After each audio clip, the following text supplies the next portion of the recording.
Welcome to Ladies Talking Leafs. I'm Chris. And I'm Sil. And welcome to a bonus episode of the show. It's not because we want to talk about the Leafs losing streak, which is up to 4 games now after the loss to the Sabres last night. But we got a great guest coming up on our third period segment. That's right. But before we get to that, we want to let you know some exciting news about our upcoming Leafs road trip to Stockholm, Sweden for the NHL Global Series. Folks, we have been granted NHL media access for the Global Series. Which is so amazing. Yes. Yeah. Yeah. So this means we'll have media access to the games, team practices, the NHL Global Fan Tour, and the interactive activities that come with the Global Series. So we'll be bringing all of this to you, and we can't wait for it.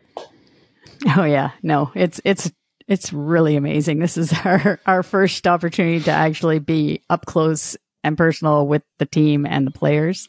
And to be sure that you don't miss out on any of our road trip reports from the NHL Global Series, make sure you follow us across all of our social media handles, YouTube, X, Instagram, Facebook, and Threads. Our handle is at LTL1917. So do that right now. And because you won't want to miss anything. And a reminder that the NHL Global Series is on from November 15th to the 19th. So be sure to follow us now, and we'll keep you up to date on everything to do with the Leafs. And before we get into the show, we are excited to also announce a new partnership with Bet Online. So you can find all the latest NHL game day bets as well as props and futures. Currently, Bet Online has the Leafs at plus 275 right behind Boston to win the Atlantic Division. And the last of the major pro sports leagues is off and rolling, and college basketball is ready to go as well. BetOnline remains your top spot for all your live betting, action, and contests. NHL, NFL, college football, and UFC are all in full swing. BetOnline is your number one source for wagering, news, odds, trends, and predictions. All the pucks and hoops betting action, along with every sport available at your fingertips with both desktop and mobile access at any time. Head to BetOnline today and remember to use our promo code BELIEVE for your 50% welcome bonus on your first deposit. BetOnline, where the game starts. Please gamble responsibly, though. If you or someone you know needs support or advice, reach out to Connex Ontario or an organization near you. Place your limits and stay within it. And now it's time to get into our show. So our regular segments, the good, the bad, and the ugly, and the highlight reel are going to be back in our next episode.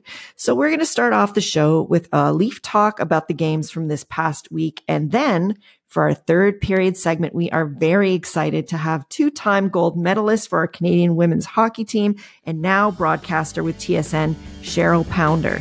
Cheryl joined us to talk about the Leafs, the Sens, and the new PWHL that is starting in January 2024. So without any further ado, let's talk Leafs. Okay, so we're just going to do a quick review of the games from this past week, starting off with the Halloween game, and it was a scary one for the Leafs versus the Kings. It was a debacle, basically, is the only way to describe this one. 4-1 loss. Really, it was after a long road trip. It was the typical thing. They say that it's hard for every team to show up, I guess, for that next game at home. And I mean, those are the ones. It's a grinded out type of game, and you need something from your bottom six. It's good to have the whole team there, obviously, but it would be helpful if our bottom six would be a part of it and get us some production. And they just weren't there along with the rest of the team. Kind of felt bad for Joseph Wall in that game. I don't think those goals were really his fault. Like, he's really hung out to dry for the most part. I was starting to wonder if the glare off of those LA helmets was just that much of a distraction and they just couldn't see. It's sad when we only could get back into it starting in the third period with a power play goal from Tavares. And then that's really all we could muster. So no, it wasn't a good night. Those helmets actually went well for Halloween, I think, too. Oh, yeah. That's Halloween. Mm-hmm. Yeah. Anyways, all right. And then on to the Bruins on the Thursday night game. And as I mentioned on our last episode, Brad Marchand did not disappoint, of course, with his antics, even though he is the captain of the Bruins now, in a 3-2 overtime loss to the Bruins. And there was all that hullabaloo about the no response from the team on the hit, the cheap shot, basically, or dirty hit that Marchand did on Timothy Liljegren. Yeah, I mean, you shouldn't. They ended up having a team meeting about it, and I thought that was kind of ridiculous. I mean, like, why would, like, the next day, like, why would you, for a team, you shouldn't have to have a team meeting about something like that, right? I don't know. That's the way I look at it, but like, but then this team is still, obviously, it's still trying to come together. Like, it's still trying to form that chemistry, that bond, and we're only 11 games in, I guess, now. So it's still a work in progress, but yeah, it wasn't a good look. And the whole thing about Bertuzzi laughing, I don't think it was him laughing at his own teammate being injured. I think no, it was, to me, that was him laughing with a former teammate. It was like, that card, Marchand, his antics, ha ha ha ha. Yeah. That's what bothered me about it. I didn't think he was laughing at Liljegren. I think that he was more laughing at Marchand, and it was more because they were teammates last year. And it goes back to the comments that he made prior to the game, because a reporter asked him, what did you learn about Brad Marchand? And he said that he's a good guy, basically. Right. And obviously he's a funny guy. And that is the way he was laughing. But you know what? You're on another team now. Your current teammate just got carted off the ice. That's not the appropriate moment for that reaction, I don't think. Yeah, I guess. Yeah. You know, like, no, I mean, it wasn't for the non-reactions that they had, you know, right from JT being in front of the net, you know, Lily going down, and then he basically looks over and then he looks away. It's like, you know, so you have this non-reaction and then you have this reaction, and it all shows that they're not taking it seriously. And it comes from the top. Yeah. So, yeah. And speaking of just like you were saying, Tavares looking at it, I mean, Wes McCauley, the referee that night, he was looking right at the play and not a penalty, like not even like it was blatant. It was blatant that he I mean, he can't, it was a can opener. Like, and I will say that, you know, in the full speed moment, and the angle, I mean, we're not there. So maybe I'll give him a little bit of the benefit of the doubt there, because there has been some debate from various sources whether or not this was like a bad hit, illegal hit, whatever. But yeah, like it's, I don't know. I mean, it's Brad Marchand dishing it out. Yeah. And so, it's him. Yeah. He gets, it's not like there's no history there either. No. Yeah. So, I mean, they did get the point, so that was good. And they came back in that game, and really, truly, and I know they've said this before, and I do believe that is the case. That's their DNA, that when the chips are down and then they get upset, they like to show it on the scoreboard. But even in that game, it was too little too late, because we didn't win. Right. Yeah. So, all right. Well, let's move on. To the Sabres game. Last night with Auston Matthews getting another hat trick, but it wasn't enough. 6-4 loss to the Sabres. That was just it was so back and forth. It was ridiculous the amount of times that Matthews would score and then the Sabres would tie it up or go ahead within the next couple of minutes. Like, it was just, and again, you just clearly saw the separation in the top heaviness of our team, with all the scoring being done by our top core 4 players and nothing from the bottom end. And the other part of it is, there's no separation in the defense, because the defense is all crap. It was awful. Yeah. So it's not like we even have, a couple of shining moments from the defensive core to point to. Like there was no defense in that game, period. Yeah, it was just awful. Everything was in disarray when the gameplay moved back into our D zone. But the main reason why it was horrible though is because the bottom pairing of the two Marlies players, that Lagesson and Lajoie. Lajoie, yeah. The one, I think it was Lajoie that played like less than 5 minutes in the game, the whole game. And I actually thought they played well, those two. For the most part. They were never on the ice. And that's why the top four were so dead tired, because they've been playing other games. We were down to 5D, right? Like with the previous games. So eventually, why bring those guys up if you're not going to use them? Yeah. You may as well just play with 4. Exactly. If they're only playing 5 minutes. Yeah. No, I know. If you don't trust them, pair them with other people. Don't put them together.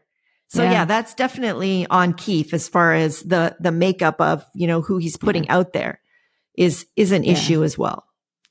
Yeah. Cause that's basically why I think the D was just horrible and looked like they were in disarray all the time because they were just playing too much, the top 4 and the other 2 guys. And then the bottom 6 of our team is on the forward group. They don't have I don't know if they don't have the commitment to the defense yet, or they're just still learning about the system. But well, they don't got it, and they don't got it right now. That's for sure. And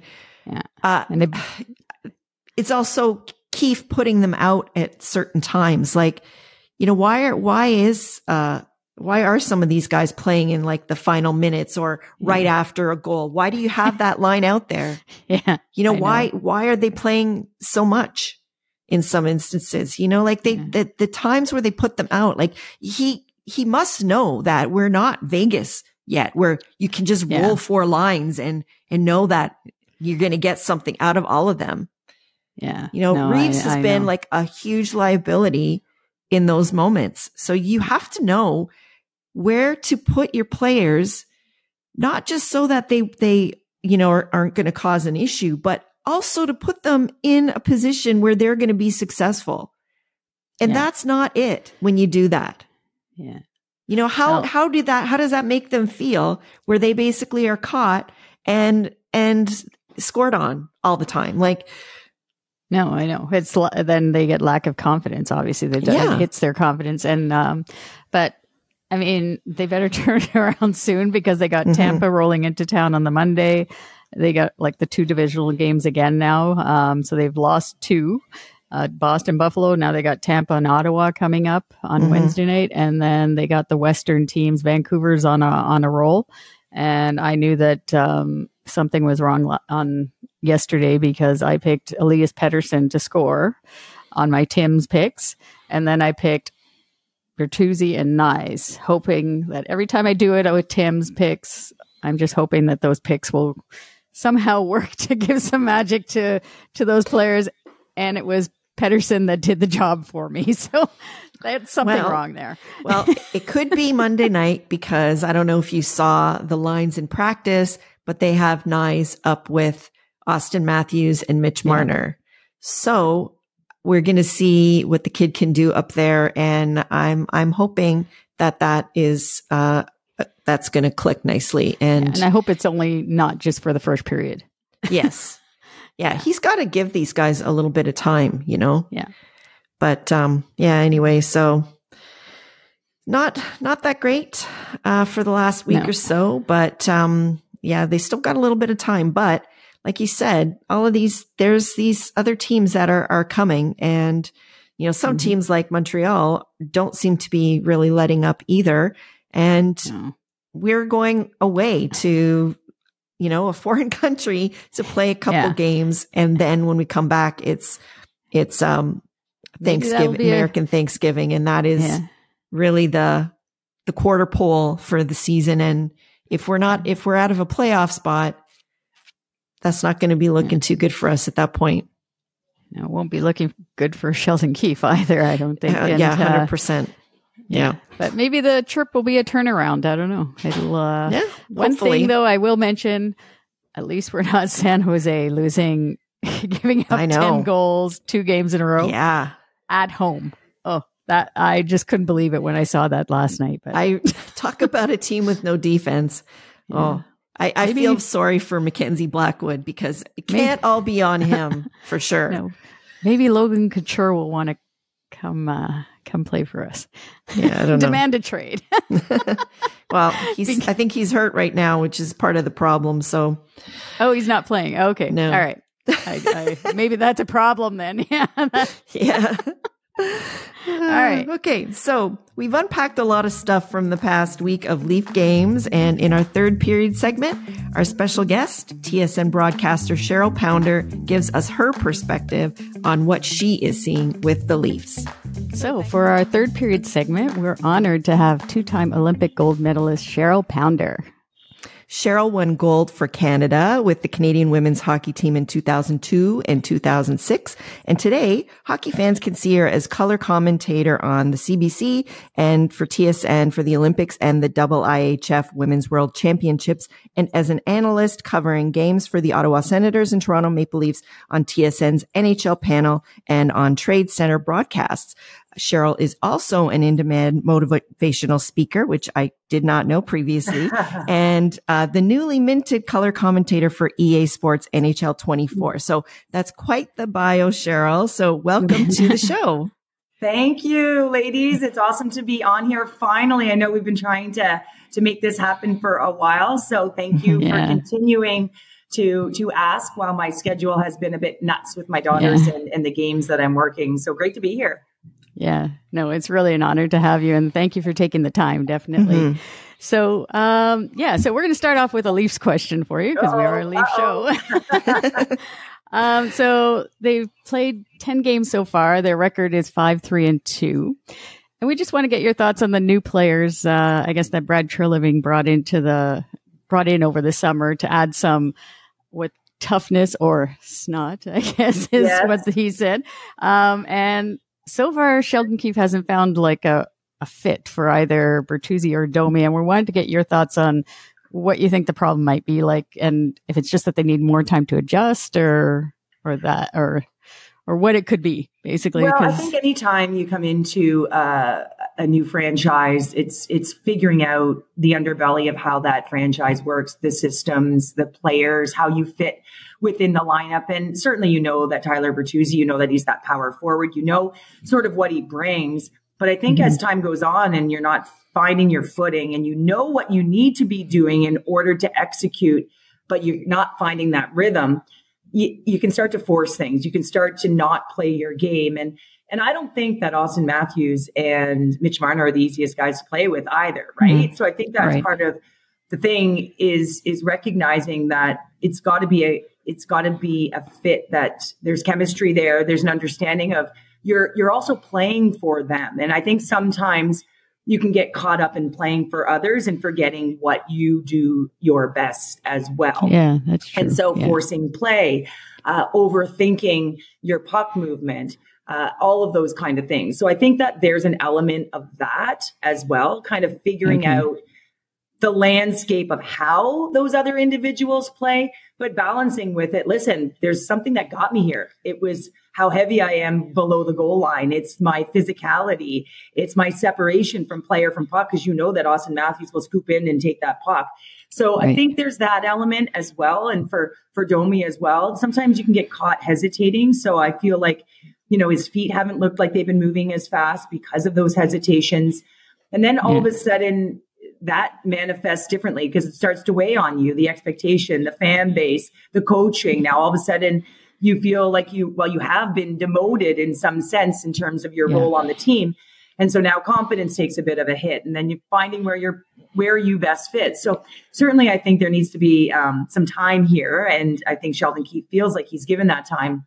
But I don't think that experiment is certainly over with a player like Tyler Bertuzzi. I think that you got to certainly massage it, You know why you brought him in. So I do think you have to give it some time. But yeah, in terms of a grading system, it hasn't worked as of right now. And also with Reeves, right? I mean, you can't play limited minutes and be scored on and spend a lot of time in the defensive zone. I mean, you need to be able to weather that storm, buy some time for those top guys to get back on the ice. And then again, if you want some snot, ladies, you got to bring the snot when the snot is called for. And I don't know whether that's deployment of the players or the coaching staff, because, you know, you got to be put on the ice to be able to make that happen. So certainly there's, there's a lot of question marks around these players, but why is it that we're always talking about the new players coming in, not fitting? Yeah. Right. That's again, it may be on them, certainly to a degree. It's, they're big boys. They have contracts. It's a business. But on the other side of it, there's a lot of players that haven't also worked that would have been expected to work. So I think it's not just looking at those three, but also looking at the staff, how they've implemented them, the structure, the players that they're aligning with. You know, there is a responsibility to figure it out and find a way. And I'm going to say that that's a collective issue.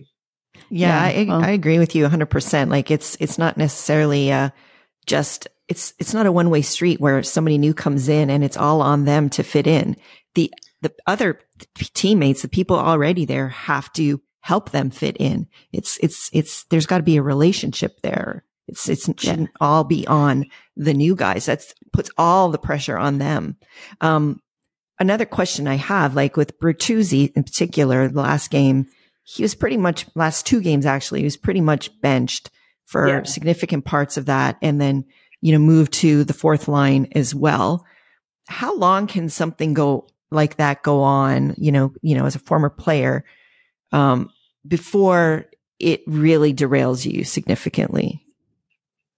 Well, I think your maturity level in terms of how long you've been in the league and how you've learned to adjust and speak to your staff. And I think, they're grown men. But there's always a confidence factor. There's always, when you're feeling it, when you see someone that's playing with, I say, the moxie, they've got the juice, they're jumping, you can sense that they're on their game. When a player's deflated and they start to second guess themselves, and certainly when you have a greater body of work, a greater strong body of work to reflect on, certainly it helps, because you remind yourself of, when you had those seasons when you're scoring 20 plus 30, right? And what you were doing. And so, you're that style of, you're that player that can bring that, that, what you did in the playoffs last year. So, that you can play a hard game when it matters. So you can reflect on those moments, which will help you through these moments, but it doesn't make it easy, right? Because the longer you stay there, the more that you get pushed down and you start to, you ain't happy. Right? You're not happy. Well, I think we've always said when you get that next opportunity, you need to seize it. Yeah, I think you've got to do something with it. But it's not as easy as just going out there and playing awesome all the time. Your opponent has something to do with it. Your line mates have something to do with it. Your D have something to do with how you're getting the puck. But I think it's really just playing your game. And I think that's one of the biggest things that players forget to do when they're elevated. They stop necessarily doing what got them there, and they start playing just for, hey, I got to get the puck to this guy, or I've got to, and so that will come naturally. But again, it's a synchronicity. It's figuring out where everyone's at and the nuances of players' game. And sometimes it's a larger window, but you may not have the opportunity for that long. So no question, ladies, it wears on you. I do think because he's a little bit older, he's had a greater body of work. He can find his game again. Yeah. And some tough conversations, obviously, with his coach and staff. But you've just got to make sure that the player stays invested. And I think that's the big thing here, because, keeping him in a fourth line role is certainly not in the best interest of this team. Yeah, no. Not a $5 million. That's it, right? Yeah. Okay, so since you also cover the Senators, we wanted to get your thoughts on what happened this week with GM Pierre Dorion being fired, all of the fallout from after the NHL announced that the Senators are going to lose their first round pick because of the botched trade with Vegas with Evgeny Dadonov. So, what is your take on what happened there? Well, I mean, you have to be transparent, right? And I think that's one of the things that, whether it's Stas and Andlauer coming in, they've been pretty transparent, pretty passionate, I would say, in their openness around this situation. The investigations, of course, that were happening, saying that wasn't 100% transparent. But in terms of Pierre Dorion, I mean, there has to be an accountability piece and an accountability factor. So there's no question that something needed to give in terms of that. I do question the length of time that it took to be able to make this decision. Yeah, that's just crazy. It's a crazy amount of time. And Andlauer suggested that it's, how did it take that long to come to this conclusion in the 73-page report and now have a first rounder gone, which I think was pretty heavy. Now, listen, I recognize that you're setting the tone for this type of thing, but given the circumstances and given everything that's gone on within the NHL, it does seem pretty stiff. And you've got a new owner coming in going like, what gives here, right? It's been this long. So I think that it's been real tough for the Ottawa fan base coming in, recognizing, listen, we've got this team, we've got this young team, we've shored up our core pieces, which seem really strong right now. And now, we're being fractured by, first round pick gone. We're being, the injury situation. So I think there's all of those elements that have sort of just come in heavy, and there's this cloud right now on otherwise what was a bright light coming into the season. And that's the best way I can put it. So it's how is this big wind just going to come in and blow that cloud out so that these athletes can play? But certainly I think it's been a real difficult situation. I think it was a real strict, tough penalty. But again, in terms of Pierre Dorion, I think the accountability piece here is, the transparency around what happened. And they had to send a very clear message. And certainly in, him not being the GM anymore was a message to the fan base, a message to everyone in Ottawa that this is going to be a very transparent, authentic group. And do you think? Well, it's certainly refreshing to see the passion and the way he spoke, and that's something we haven't really seen. I liked it. I really liked it.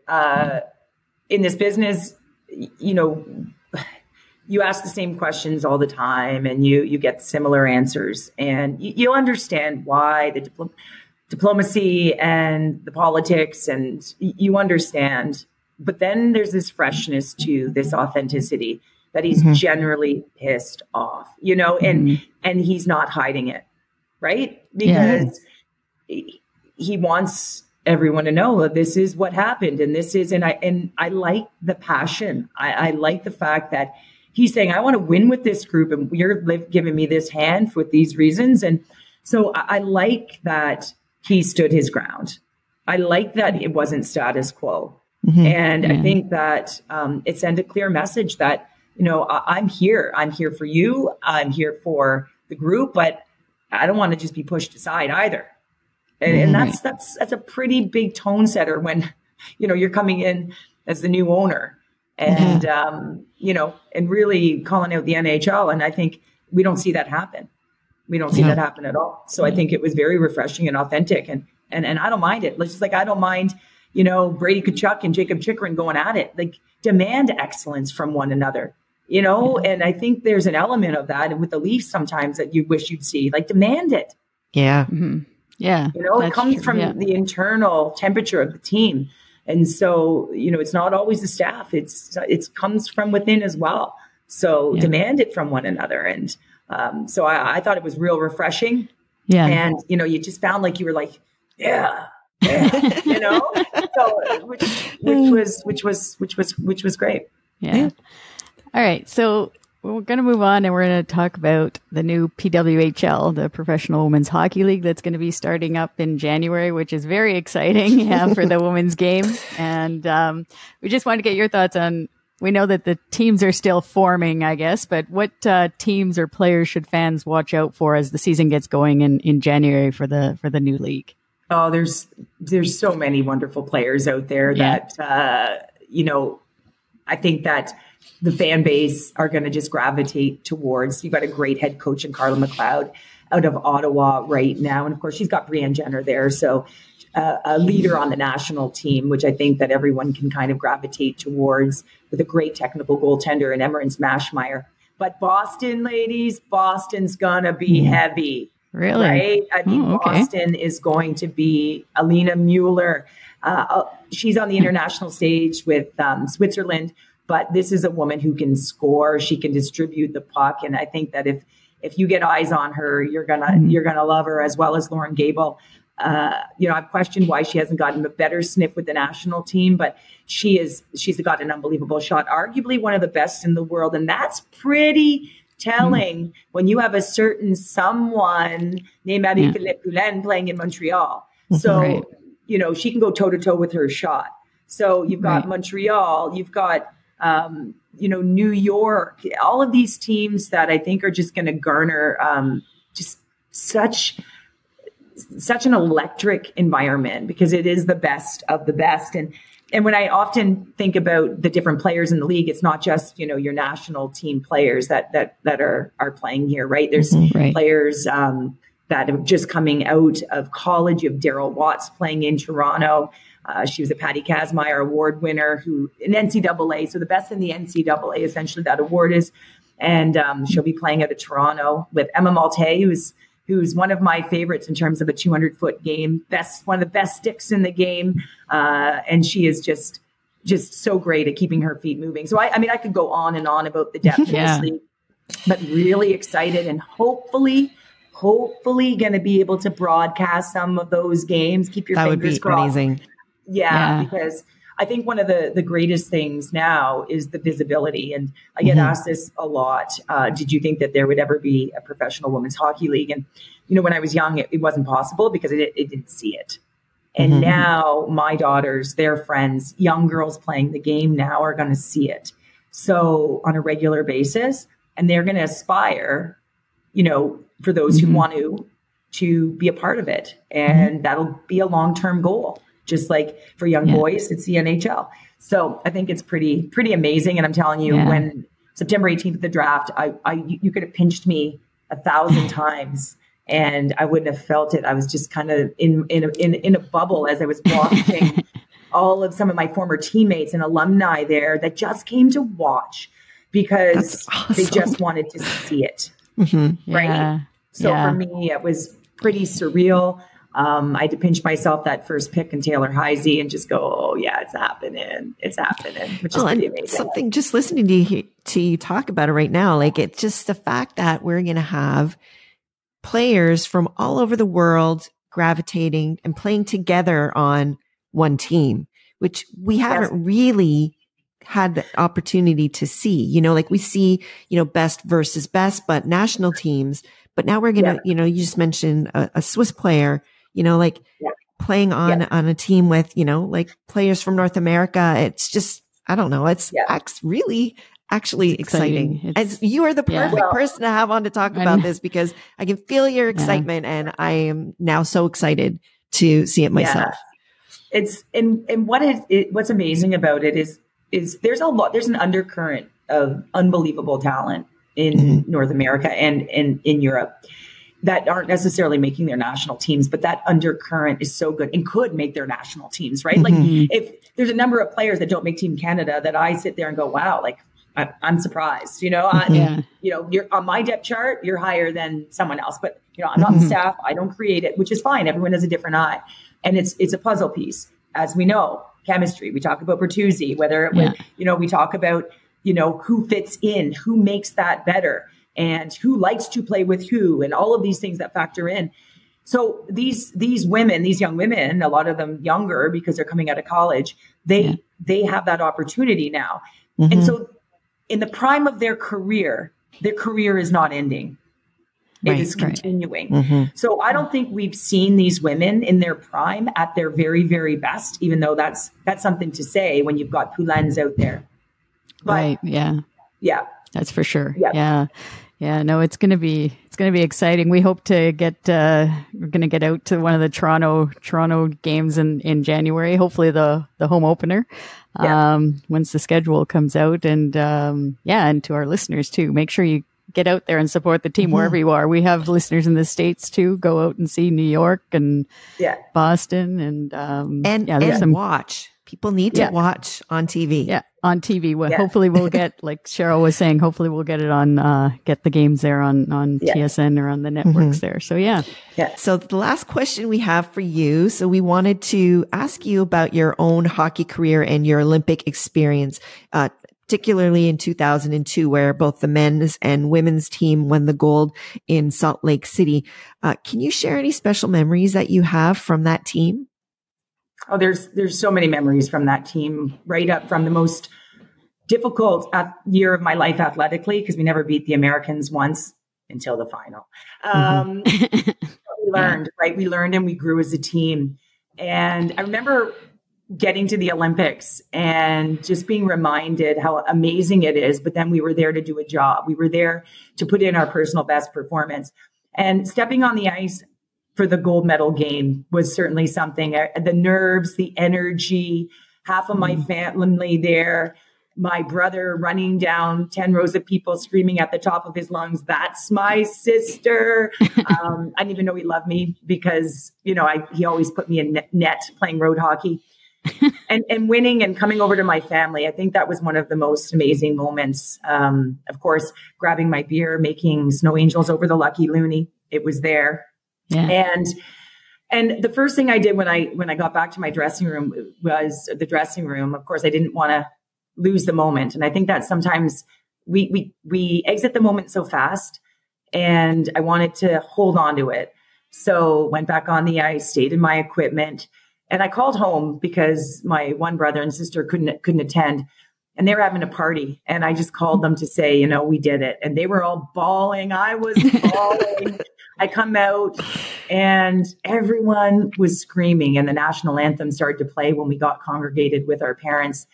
And to be able to hug your family in that moment, knowing what they put into it as well, because it's not just your dream, right? When you're a family, it's a family's dream, because it's so much effort and work and all of that to go into it.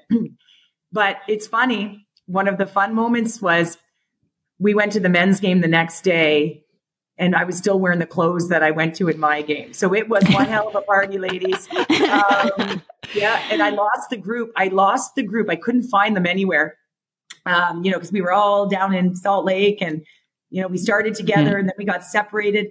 And if you knew us, the women's hockey team, we weren't afraid of, a buffet line.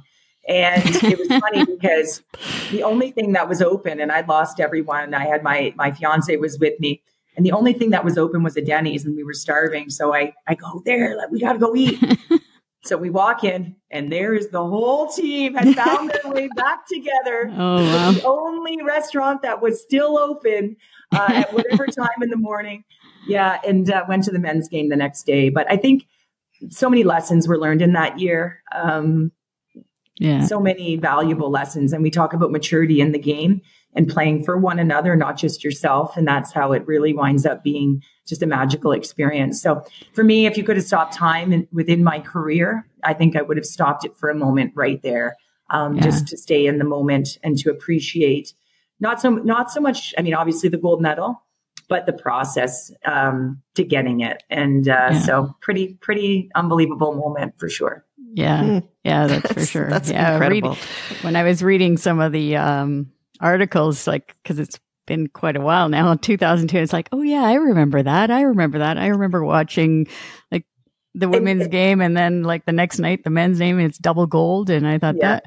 And what's fascinating about it is that at the time we never knew anyone even watched, right? So I remember getting on the plane to come home back to Calgary, and flew back to Calgary, and then I flew back to Toronto. I had to move out of Calgary because as a group, we centralized. So we live and train together full time in that year. And I remember the pilot saying, "Would the women's team come off last?" And we were like, "What do you mean? We're good. We're still partying. We got to get off this plane."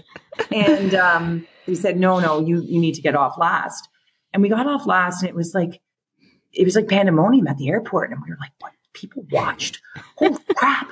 And it's remarkable now with the PWHL, and obviously me being fortunate to call a number of the Canada games and World Championship games.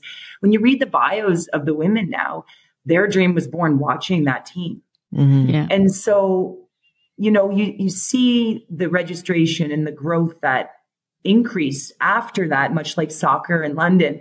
And it's pretty amazing that visibility, changed Renata Fost, right. Or it gave her that vision. And she came to our hockey school, my hockey school. So I am old, but again, it's just showing you that in that moment, although we never knew it, the impact that it would have from it being visible. So it's pretty awesome that, when I'm calling these, I get to go, and I read the bio. I'm like, oh, I actually played back then. But, where it was Angela James for me, and Marc Messier was my favorite. But now these women have other women that they can see and say, okay, this is attainable. Yeah, which is great. Okay, so that actually moves us perfectly into the next segment that we like to do, a special segment with our first time guests. It's a little bit of a sort of rapid fire sequence of questions just to get to know a little bit more about Cheryl, the person, and the hockey fan. So are you game for that? Okay. All right. So Chris, start us off. All right. So the first question we have is, when did you first fall in love with hockey, and what drew you to the sport? Oh, I fell in love with it when I was probably 6 or 7, I would say. I didn't play till I was 8 because my brothers played, and my grandfather was GM of the Montreal Junior Canadiens. So we were a hockey family, and my brothers always put me in net playing road hockey. And I eventually turned to my parents and said, I want to play. I want to play. I want to stop going to the rink to watch them. I want to play. And I was fortunate that my parents were open-minded enough at the time, because I am in my late 40s, that they said, yep, why not? And that's how it started. And I do think I was tough, because I had brothers that sort of knocked me down and weren't afraid to really give it to me out on the streets and on the backyard rink. So, but eventually I beat them up. And did you play any other sports growing up? I played everything. Everything. Okay. I was a softball player. My grandmother was a huge softball player in the 1930s, and actually had a contract for Wrigley Field in the 1940s to play in that professional women's league that's now coined after a league of her own. So I love ball. I was a shortstop. I had an opportunity to go to the United States to play. But at that same time, I had made the national team in hockey. So I elected to stay with hockey, but I loved ball, loved volleyball, played volleyball. If there was a school sport, I played it, right? They would come and say, oh, well, we don't have enough. Well, Cheryl will play. I'm a firm believer in it still. Even the athletes I coach, and I coach at the highest level of the women's game right now, I believe that there is a real spot for, I don't want to take sport away from these young women. A lot of them play lacrosse. I think it's the perfect complement to the game. I think that it helps vision, it helps understanding, it helps IQ, because I think in many, many environments right now within the game, we're becoming very skilled, but the application of that skill is not always there, because there isn't that understanding of the breadth of knowledge around, seeing. So I'm a huge proponent, again, still of being multi-sport, especially up to a specific age. Okay, that makes a lot of sense to me, and I wish more parents, took that on and basically, encourage their kids to play multiple different sports and not just focus. It's passion, right? So I think, there's some kids that want to play 24/7 all year long, and there's some that they need a break. And you to refresh, to heal, not use the same muscle groups, with some of the injuries you're seeing. So for me, I think it's really important when you're young to be able to experience them if you want to, and you enjoy them. And it's usually can be a different group of friends. Like it's just so important, I think, not to take it away. We see kids when they're 9 and 10 having a second sport taken away from them because they're being forced to choose. And I'm saying, I've got some that are playing dual right now and they haven't lost it. Yeah, maybe they're not as good in September and early October, but by November, doesn't matter. So I think it's really important myself. But again, I think there are some that are just wired that they want to play all the time. And in that respect, that's okay. Yeah. Okay. So growing up, what was your favorite team and who was your favorite player? Now we know you were born in Montreal, so we will forgive you if it was the Canadiens. Well, it was not the Montreal Canadiens. It was the Edmonton Oilers. Because I was a huge Mark Messier fan. And I just loved how like strong he was and his leadership and how he'd bowl down the ice and just, And it's interesting. So one of my brothers wore 11, but I wore 11 and, it was twofold. It was also for Mark Messier. So, he was my favorite. So I jumped on the Oiler bandwagon, not just because they were so incredibly talented, but because he was my favorite player. That's a good pick. I like that pick. That's for sure. Yes. And who would you say was your biggest mentor in hockey and in broadcasting? Oh, this is tough. I've got so many. I don't think I can give you one, ladies, and I know that's a cop out. If there's more than one, welcome to. In my career, it's tough because I think it changes, right? When you're young, I think it was my mom. My mom was my coach, which you find pretty incredible given my age. And she never played, but she was a brilliant hockey mind.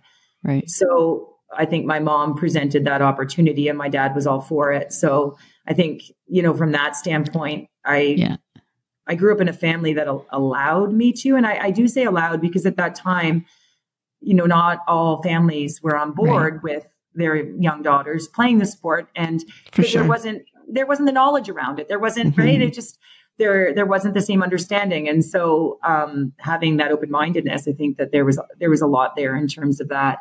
Of course, as I walk through my career, my husband's been instrumental. He played the game.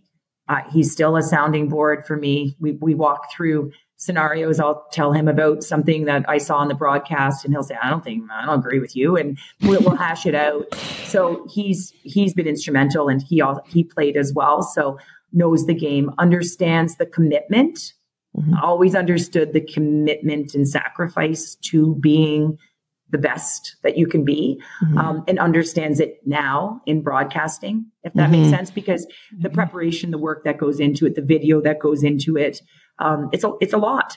And the family structure changes when mom's out in the evening. And so having a partner that recognizes that has been unbelievable. And then when you get to the broadcasting world, honestly, ladies, like I can honestly tell you that everyone from Cassie Campbell-Pascal, who told me before one of my first broadcasts what was said to her, believe you belong. And those words have held true to me. And it's the advice that I now give to young women who reach out to me about broadcasting, because you have to believe that what you believe in your value, and believe that you do belong, have the courage to recognize that you do belong there. So, the help that I've gotten from a former teammate has been incredible.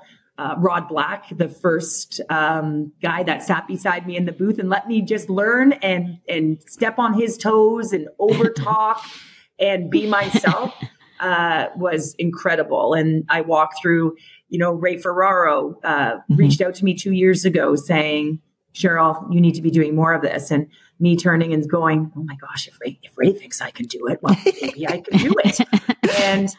And whether it was Craig Button, doing my first Memorial Cup or first World Juniors, and having no idea who some of these young athletes were, and saying, you call me any day, any time, any moment, even if I'm about to go to air, and I will give you the skinny on all of them. Could be Dave Poulin sitting beside him on the desk and just him turning to me and giving me some input, teaching me the ropes of the first few times I was on the panel of, this is how I do it, or this is how I prepare for a trade center. Because understanding how to prepare is a massive piece of being good at what you do, and then narrowing it down into what works for you. But when you don't have any idea, you need great people around you to be able to help you, so whether it was my bosses who gave me the opportunity or now Kenzie Lalone, we have a great team that we're surrounded by. And I know it's such a cop out, but I can't tell you how many times the truck has made us look good, or the producer or the director. And again, it's just such a team effort. And so for me, understanding that landscape, now having these pieces and these mentors and these teammates around me, allows you to elevate. So I would say they're all colleagues that are mentors, because I can call them right now and say, I don't understand what the heck is going on with the defense structure for the league, which by the way, I don't. So, right. And we can walk through it and throw ideas by one another. Or what system do you think they're playing right now? I'm like, well, it's a hybrid. What do you think? Well, I'm not sure because it's changing so often. I don't know whether it's because you're just playing it incorrectly or that swarm is what they're looking for. So again, and so it's not just one person, because at different times it's different people. But certainly, there's been a few that have certainly pushed me in that direction. And again, Ray reaching out to me 2 years ago, I don't know if I ever would have had the confidence to turn to my boss and say, okay, I'd like to do more of this. Let's have a conversation. Had he not pushed me. Yeah. Some of those names are like, obviously they'll be definitely big mentors. And, we watch them all the time on TSN, and it's, and other networks. It's people putting you in a position to succeed and wanting that to happen. And I think when we talk to young people, whether they're in sport or whether they're in, want to go into broadcasting or any job, right. You want to, when you have that feeling that you're surrounded by people that want to help, in you gaining knowledge, learning how it works so that you can be successful, and then putting you into those situations at the right time, it means a lot, and it gives you that courage and that strength in your own preparation to try and execute to the best of your ability. That makes sense. So we all make mistakes on air, right? We all make mistakes, trip over our words, or maybe we didn't get the pack we really were looking for. It's a dry game. I just want to talk the D, but again, it's when you surround yourself and you have these people that you can kind of lean on when you're not sure to work it out and talk it out. It's pretty amazing. Yeah. Okay, so that wasn't rapid fire, was it? That was pretty long. It's okay. That's why I said it's like sort of pseudo rapid fire. It's just like more different kind of questions. You're talking to the wrong girl. So, another question for you. So you wear a lot of hats, obviously, like you do a lot of different things. So like, is there like one thing that you may have touched on this already a little bit, but is there one thing that you'd like to do more of in the future? Or like, do you ever see yourself, doing more within the coaching ranks, for example? Yeah, I've always said with the coaching element, I don't want to really and this could change, but if I'm not coaching my children, then I probably would step away from it because I don't want to miss what they're doing. In terms of coaching and elevating, whether into the national ranks or I know NHL ranks or whatever, that's not on my docket right now. I do actually love what I'm doing. I love talking the game on the panel and having that conversation. I do love the booth. I think, there could be opportunity in that realm to do a little more within the booth. But right now, honestly, just given my children, their lives, being a little more stationary is probably a good thing because, they're 13 and 15 and I don't want to miss it either. So there's that balance as well. So right now I would say to you, I'm going to hold off on the coaching ranks. I'm probably not going to coach at all next year. Partially because my kids need to fly on their own and I want to watch them and be a parent. And secondly, also because if you do and you jump into it at a higher level, then you're in it, right? You're fully in it.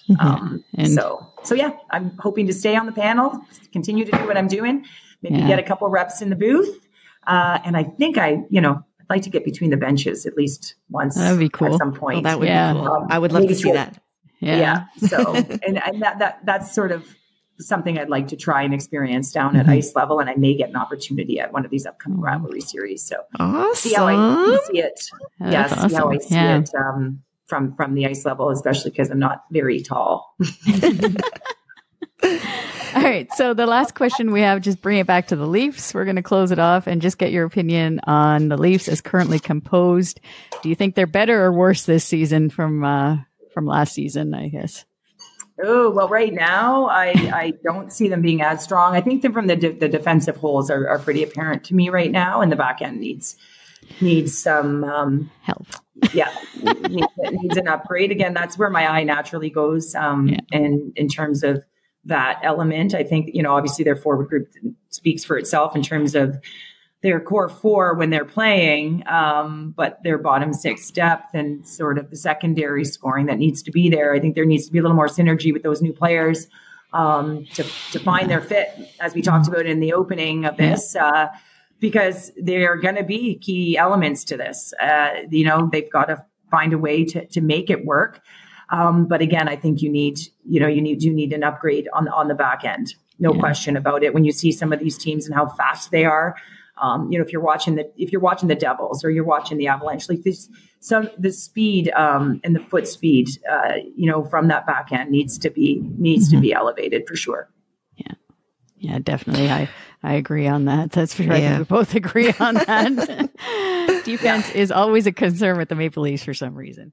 Well, if you can outscore your opponents, it's one thing. But the problem is, like when you got the Oilers that aren't outscoring, you recognize that you got to take care of it. And when games get tougher, as you know, in playoff hockey, how you defend becomes critically important in how you protect the slot. And so, below the goal line, being heavy down there, being physical, making people pay the price if they're going to get to the middle of the ice, and then just being decent with the puck, making a good first pass. And to get the puck going into the hands of Austin Matthews, right? You need the puck in their hands, which means you got to move it and you got to be able to get back to it first. And so that's going to be a key piece for me because it does lead to the offense. Yeah. All right. Well, we want to thank you, Cheryl, for coming on, spending time sharing everything all about the Leafs, the Senators, I think, and the new Professional Women's Hockey League. Get out there to our listeners to support the new league coming up in January and some of your memories from that Team Canada team. It was great having you on. Thank you so much. Thank you. Thanks. This was beyond worth it. And we hope that we can, if your schedule allows, we would love to have you on again at some point in the future. Yeah, no problem. I think it's great that you guys are so passionate about it and happy to come back and chat some more hockey. All right. Thank you so much, Cheryl. Thanks, ladies. So thanks again to Cheryl for joining us. It was a great discussion with her. Oh, yeah. It's just, you could expect, the whole thing was great. She gave us a lot of input on the Leafs and the Senators, and how being a former player, how she sees the games and what's going on with each individual team. But the main part that was even more, you could just see the passion that she has for it is the Professional Women's Hockey League and and just the players that she mentioned, the Alina Mueller from the Swiss hockey. She's a Swiss hockey player, and Emma Maltese, who's a Canadian hockey player, is going to be playing with the Toronto team. Alina Mueller is going to be with the Boston team. But so it's great that she's highlighted some of that for our listeners to look out for these teams and individual players, and just to get her and her personal thoughts too, like on her personal accomplishments. It was great. Yeah, it was really hard not to fangirl while we were talking to her. But she actually has a brilliant hockey mind. Her analysis is spot on. And I am so excited to watch the PWHL after speaking to her. I was excited before, but I'm even more excited now. And I just love the fact that we're going to have the best players from throughout the whole world on these teams, which is going to be great. So it's going to give people a chance to get to know some players that they maybe have not really seen that much. So no, it's great. And We look forward to having hopefully Cheryl on again. She's a busy lady though. Big time. For sure. Yeah. Mm-hmm. So after this homestand, the Leafs have a few days off before heading to Sweden and the NHL Global Series. And like I said before, maybe this will be a good thing for the Leafs. But Ladies Talking Leafs will be there reporting on our team and the NHL events. Again, don't forget to subscribe and hit that follow button wherever you listen to our show, and on social media, YouTube, X, Instagram, Twitter, X, Twitter, Instagram, Facebook, and Threads. Our handle is at LTL1917. And you won't miss any of our road trip reports from Sweden. And also a reminder to leave us a rating or review and let us know what you think of the show. It's easy on Apple and Spotify, and it's important for our show to get exposure as a source for Leafs content. And we thank you for taking the time. Another way to help us out is by visiting our Ko-fi page at Ko-fi.com. You can follow us there. And if you choose to, you can support us by buying us a coffee. Any donation goes towards helping us produce the show and making it even better for you. Find the link to our Ko-fi page on our show notes or in any of our social media profile pages. And we want to take this time to thank our healthcare workers and first responders for everything that they do. We thank you as always for listening and watching Ladies Talking Leafs presented by Bet Online. So till next time, go Leafs, go.